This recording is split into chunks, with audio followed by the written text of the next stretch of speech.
Think that over.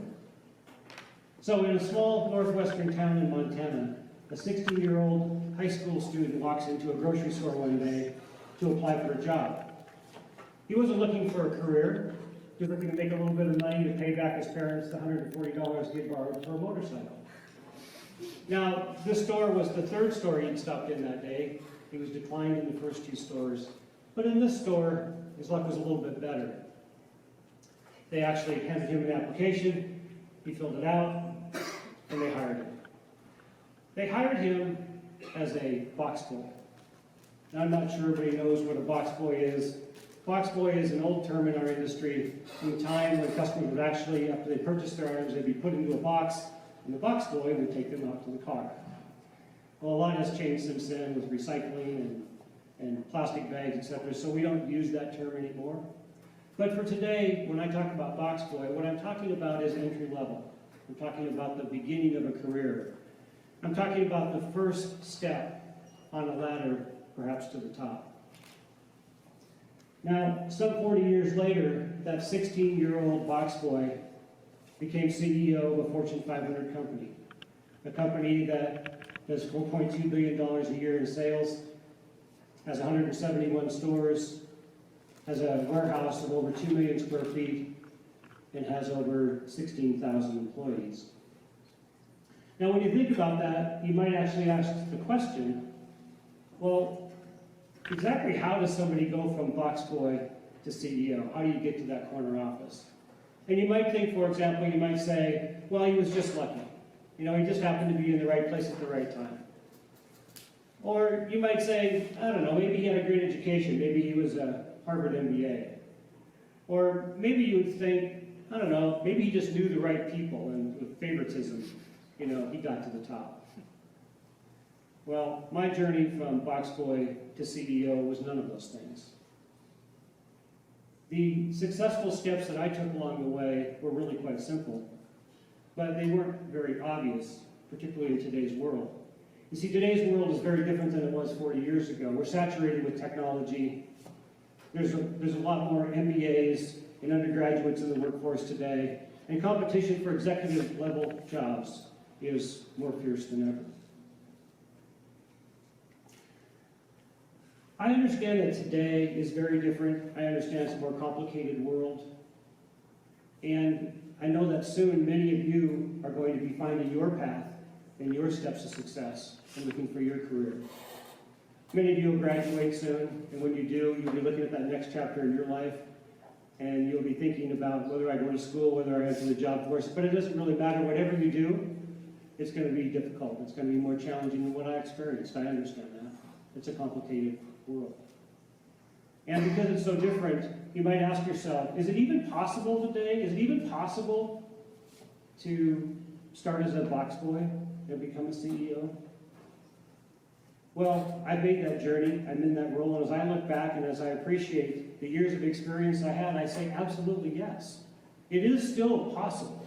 And in fact, I would say not only is it possible for box boy to CEO, starting on that first rung of any ladder, you have that opportunity to go to the top. And I would say starting on that first rung of the ladder is actually a really good idea. Because starting on that first rung of the ladder, you'll have deep, rich learning moments in your journey that you could never experience any other way. Now again, I recognize that this is a very different world today. And what I'm going to share with you tonight is the things that were successful for me. But I do understand that some of these things are not talked about much today. You don't hear it in school much today. You don't even hear parents talking about some of these things. I'm not exactly sure why. Maybe it's because they've been forgotten, or maybe they've been classified as old-fashioned and simply pushed aside. But nonetheless, you're going to hear about them all today. You've heard it once already. Brian did it perfectly. It all starts with passion. Many people measure success in different ways. Some people measure success in how much money you make. Some people measure success in the job title that you have. I would measure success this way. I would say, when you spend more of your time, most of your time, doing what you love, that's success. And even better when you can get paid for it. Now, when I started in this industry, when I walked into that store that many years ago, it was not my passion. It was not why I went there. I had passion in photography, I had passion in aviation, I had passion in other things, but working in a grocery store wasn't my passion. It became my passion after several years working there.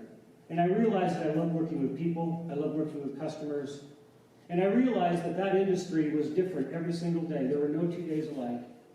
And I knew that that industry would challenge me forever, so it did become my passion.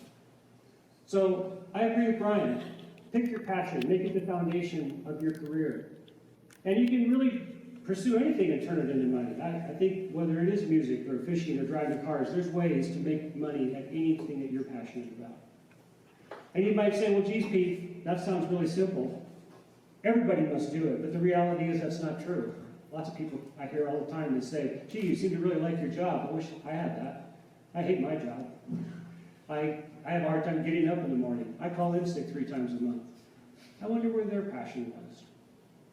Maybe they didn't start that way, or maybe it changed and they didn't pursue their passion. But it's critical that you do. And there's another reason why starting with your passion is important. I don't care what career you choose. Pick a career, any career, whatever career you choose, at some point you're going to meet obstacles, you're going to meet challenges, you're going to meet hurdles. And you're going to need some energy to jump over those hurdles. You're going to need energy to push through. Passion will give you that energy. People quit early because they don't have passion. Passion is critical. It will continue to push you through all those obstacles. I want to talk about attitude. We've all heard it. Everybody needs to have a positive attitude, right? And for some people, that's really easy. They're born that way. You know, they get out of bed, they're happy. They go to bed. They go to bed at night, they're happy. They always see the good before the bad. The glass is always half full. Some people are born that way. But most of us are not. I wasn't born that way. And while most of us have to work at it, it even makes it all the more critical that we have a positive attitude and we're aware of those times where we can influence others. Let me give you a quick example.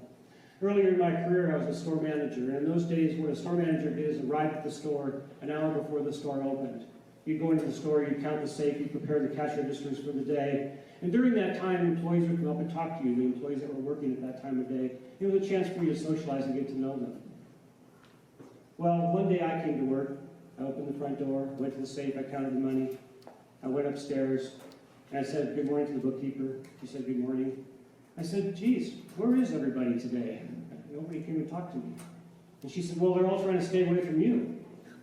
I said, why is that? She goes, well, you're in a bad mood. I said, I'm in a bad mood. Why would you say that?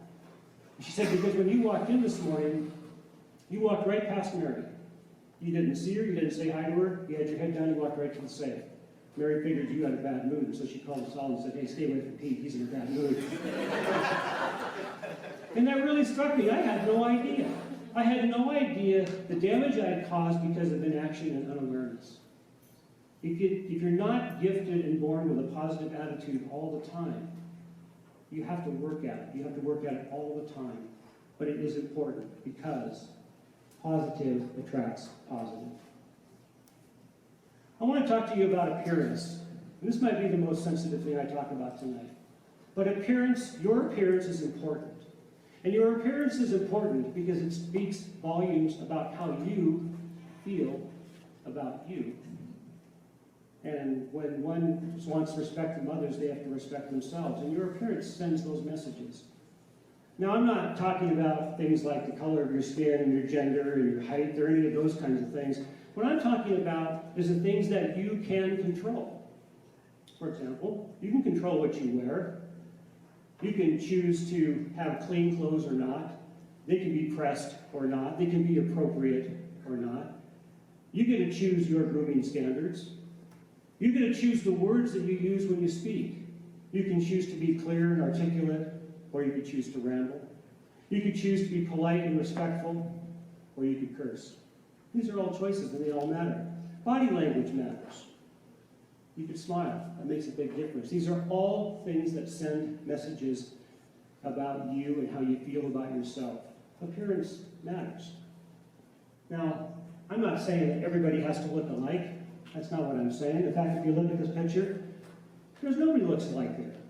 Ethnically diverse, gender diverse, tall, short, different clothes. Everybody looks different, don't they? Everybody doesn't have to look the same.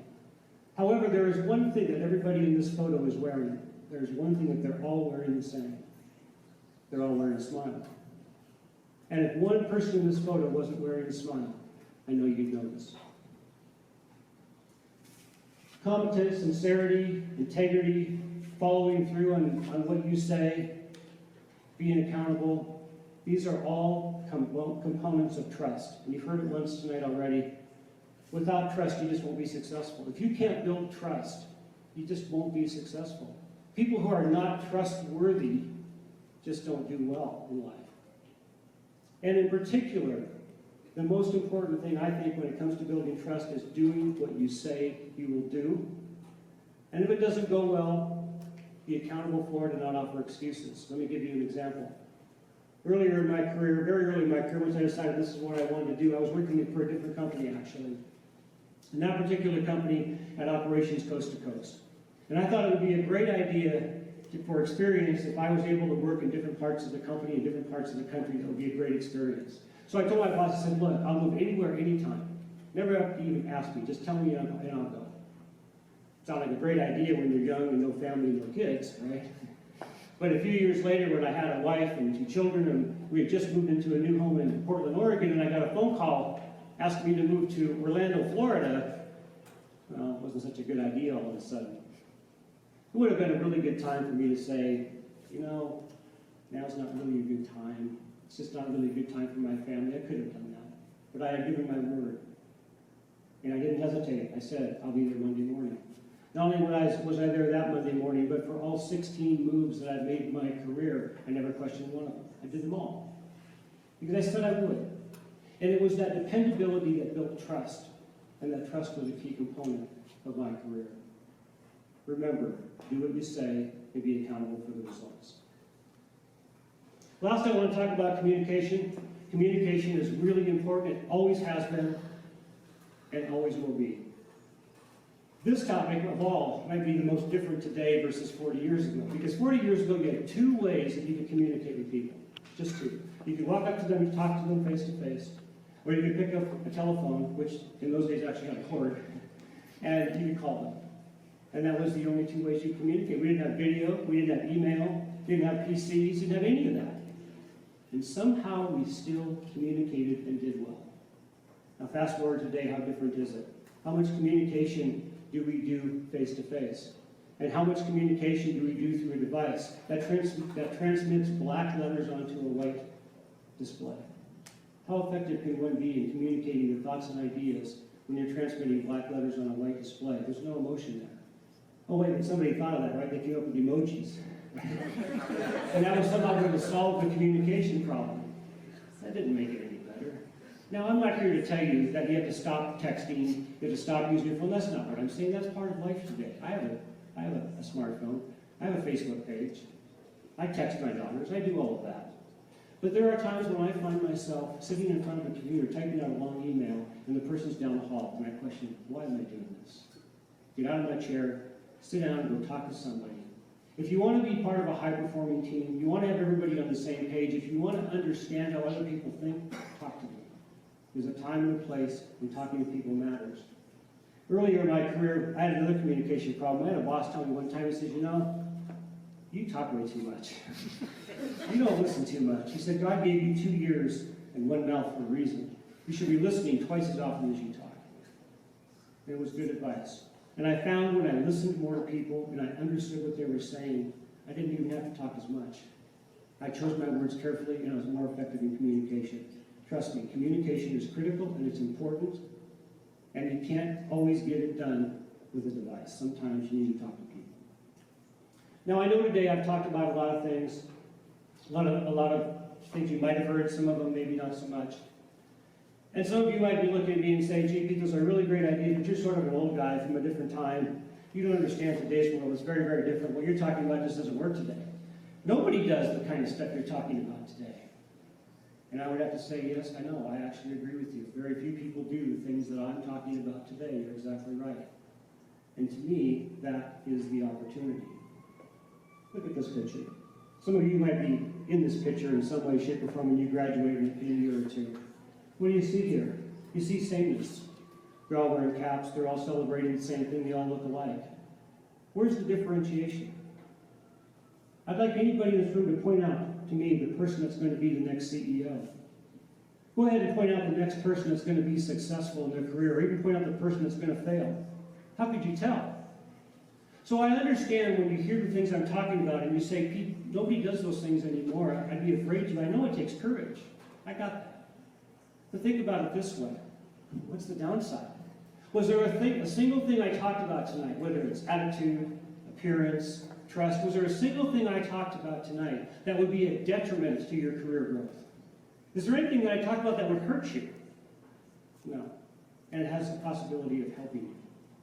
Now, there are certainly many ways to get to the top, and I'm only sharing with you one. But I don't see the downside, and I don't see the risk. I see it as an opportunity, and I challenge you to take that opportunity. This 16-year-old box boy, on his way to be CEO, had to make an awful lot of changes in life. There were some core values that he held and never changed, but many of them he did have to change. He had to be different. And I encourage you to think about your life that way. On your journey, there are changes that you will have to make. There are things that you will have to do differently. And I encourage you to have the courage to do that. For me, Box Boy to CEO, those simple things worked, and I know it can work for you. Thank you.